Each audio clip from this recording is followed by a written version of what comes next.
Okay dear student, आज हम जो बताने जा रहे हैं वो properties of addition of integers.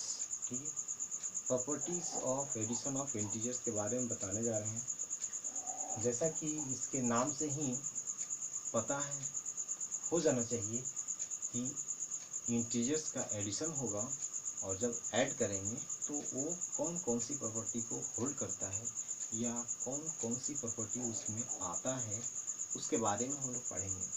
तो वन बाय वन चलिए हम लोग पढ़ते हैं। फर्स्ट है क्लोजर प्रॉपर्टी ऑफ एडिशन। ठीक है, प्रॉपर्टी नंबर 1 है कि क्लोजर प्रॉपर्टी ऑफ एडिशन।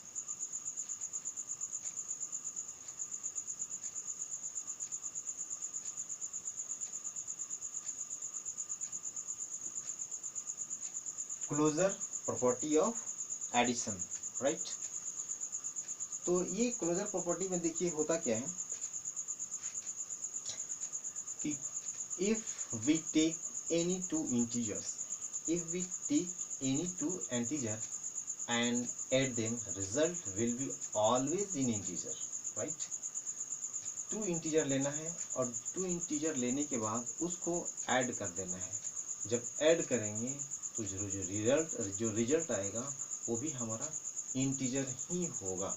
इसको बोलते हैं क्लोजर प्रॉपर्टी, राइट। एग्जांपल लेते हैं। For example, if we take 2 and 8, ठीक है, 2 and 8। अब इसको हम ऐड कर देते हैं। 2 + 8 इक्वल टू क्या आएगा? 10। ठीक है, और 10 इज एन इंटीजर।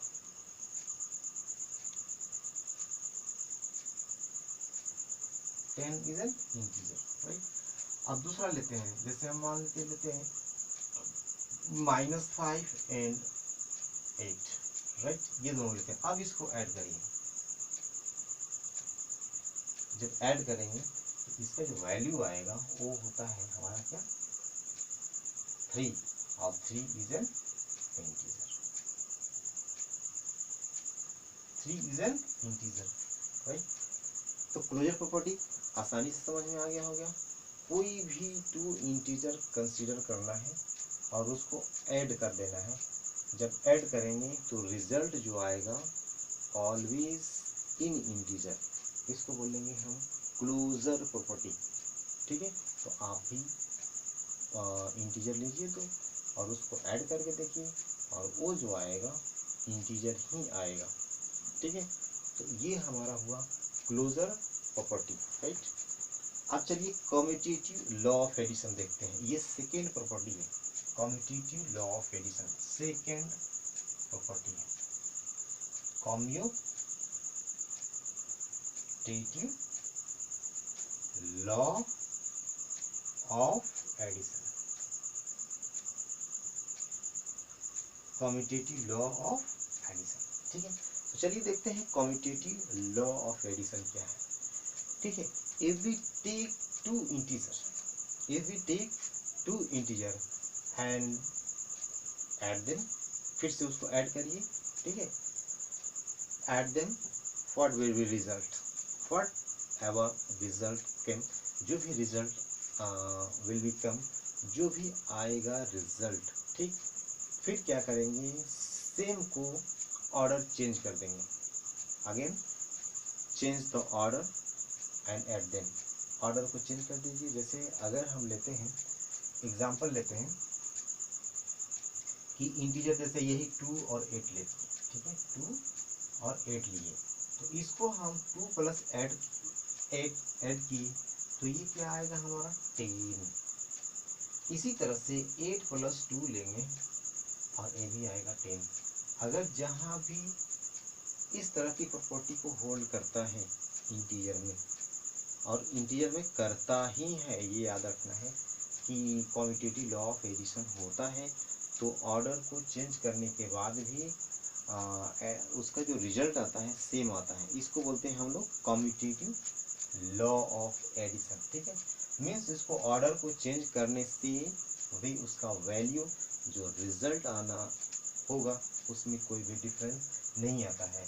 इसलिए इसका जनरल जनरल फॉर्म लिखते हैं, if we take any two integer a and b, then if it hold commutative law of addition, then a plus b must be equal to b plus a।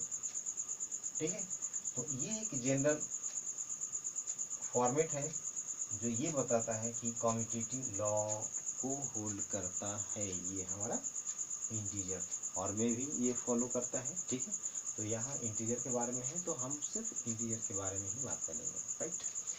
तो इस तरह से अब जैसे कि हम बताए क्लोजर प्रॉपर्टी, तो इसमें भी टू इंटीजर ए और बी ले लेंगे, A plus B equal to result will be an integer, right. वैसे ही यहाँ पे जैसे इसको लिए हैं वैसे हम क्लोजर प्रॉपर्टी में भी ले सकते हैं। तो ये फॉर्मेट आपको याद रखना है कि ए प्लस बी और बी प्लस ए, यानी ऑर्डर को अपोजिट कर देने के बाद, उल्टा कर देने के बाद, रिवर्स कर देने के बाद भी रिजल्ट सेम आता है, इसको कहा जाता है कम्यूटेटिव लॉ ऑफ एडिशन।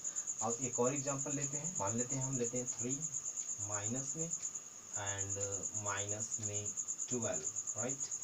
ये दोनों को लेते हैं और इसको हम क्या करते हैं, ऐड कर देते हैं, -3 एंड -12 दोनों को ऐड किए तो माइनस क्या आएगा हमारा 15। ठीक है, तो अब ऑर्डर चेंज कर लीजिए, -3 प्लस -3 ये भी आता है -15।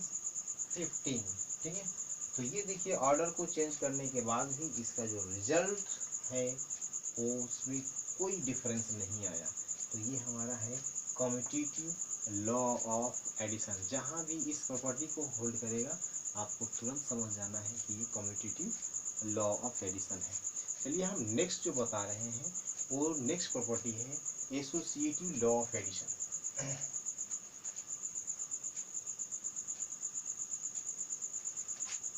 ठीक है, ये है एसोसिएटिव, थर्ड प्रॉपर्टी है एसोसिएटिव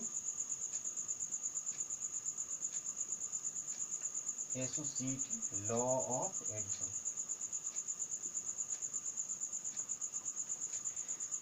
जैसा कि हम टू इंटीजर ले रहे थे कम्यूटेटिव प्रॉपर्टी में और क्या था क्लोजर प्रॉपर्टी में, राइट।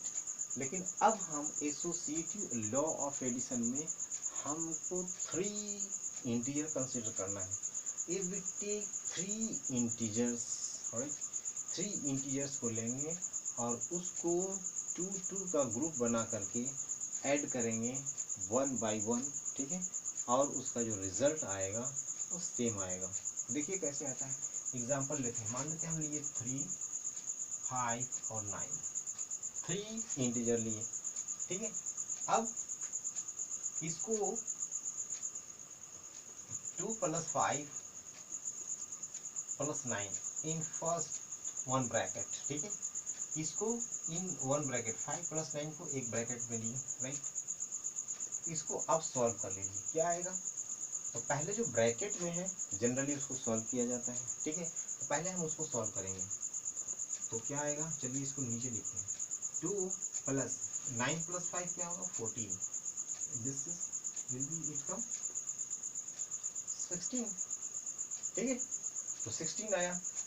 अब देखिए, अब इसी को यही नंबर लेते हैं बट ग्रुपिंग अलग, जैसे ग्रुपिंग यहाँ 5 और 9 का है, तो अब यहाँ पे हम थोड़ा चेंज कर देते हैं ग्रुप, 5, 2 और 5 को एक साथ लेते हैं और ये 9 अलग है, प्लस पे अलग है। ठीक है, तो 2 + 5 को एक ग्रुप के साथ हम लिखते हैं, तो 2 + 5 हो गया 7 और ये 9 है, तो ये कितना आएगा 60। ठीक है, रीग्रुपिंग जो हम किए 2 इंटीजर्स का और उसके बाद भी एडिशन हमारा सेम ही आ रहा है और रिजल्ट सेम ही आ रहा है। जब भी हम 3 इंटीजर को लेंगे और इस तरह से एडिशन, क्योंकि ये लॉ ऑफ एडिशन में ही है, एसोसिएटिव लॉ ऑफ एडिशन में है, तो 2 को एक ब्रैकेट में लेंगे, उसको सॉल्व करेंगे सबके साथ लेकर के। ठीक, जो रिजल्ट आएगा वही रिजल्ट अगर उस 2 को छोड़ करके दूसरे के साथ लेंगे, फर्स्ट और सेकेंड के साथ लेंगे और इसको एक बार सॉल्व कर लेंगे। जब पूरे को पहले ये ब्रैकेट को सॉल्व करेंगे, इसके बाद जो आएगा दूसरे +9 के साथ, अदर के साथ हम लोग ऐड करेंगे, तो इसका भी रिजल्ट सेम आता है। जहाँ भी थ्री इंटीजर्स इस तरह की प्रॉपर्टी को होल्ड करता है, फॉलो करता है, उसका नाम है associative law of addition, associative law of addition. ठीक है, तो इसका हम जनरल फॉर्मेट दे रहे हैं और उस जनरल फॉर्मेट को आपको याद रखना है कि इस प्रॉपर्टी के लिए ये स्पेशल है। तो इसका जनरल फॉर्मेट है if we take three integers, right, three integers, if this holds this property like this, a plus b plus equal to a plus b in first bracket, in bracket and plus c। ठीक है, अगर इस property को जहाँ भी three integers है और इस प्रॉपर्टी को अगर होल्ड करता है तो इसका नाम है एसोसिएटिव लॉ ऑफ एडिशन। ठीक है, एसोसिएटिव लॉ ऑफ एडिशन। चलिए अब हम नेक्स्ट प्रॉपर्टी की तरफ चलते हैं और वो नेक्स्ट प्रॉपर्टी है existence of additive identity, existence of additive identity।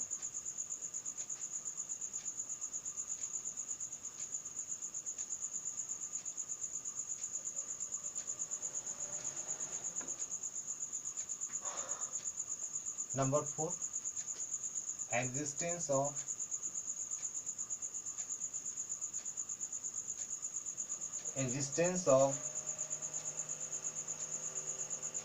additive identity, additive identity, existence of additive identity। ठीक है, देखिए इसमें क्या होगा, if we take a integer, कोई भी इंटीजर कंसीडर करिए। ठीक है, मान लेते हैं हम 5 लिए। ठीक है, if we take an integer, ये इंटीजर है, इस इंटीजर को हमने लिया और इसमें जीरो ऐड कर देते हैं। क्या जीरो ऐड करें? ठीक है, जीरो ऐड किए तो ये क्या है 5। ठीक है, जैसे ही ये 5 आया, 5 में जीरो ऐड हम करेंगे तो 5 ही आएगा। तो इस जीरो को बोलेंगे कि ये है एडिटिव आइडेंटिटी। जीरो को कहा जाएगा कि ये है additive identity. In this condition, अब देखिए जहाँ भी लेते हैं जैसे 0 प्लस हम 9 लेंगे तब भी ये हमारा 9 ही आएगा। इन दिस कंडीशन अगर जनरल फॉर्म में लेंगे, let a be an integer, let a be an integer है, ए इंटीजर है and add in this 0 it will be what? A, right? Then 0 is called what? Additive identity, additive identity। ठीक है, जब किसी भी integer में एक ऐसा नंबर या एक ऐसा इंटीजर ऐड करते हैं जिससे उसका वैल्यू सेम आ जाता है, यानी 0 जब हम ऐड कर देते हैं तो सेम वैल्यू आता है, तब हम इस 0 को बोलेंगे कि ये एडिटिव आइडेंटिटी है। राइट, ये क्या है? एडिटिव आइडेंटिटी है। चलिए एक लास्ट इसकी प्रॉपर्टी है, उसको हम बता रहे हैं एग्जिस्टेंस ऑफ एडिटिव इनवर्स। ठीक है, एग्जिस्टेंस ऑफ एडिटिव इनवर्स।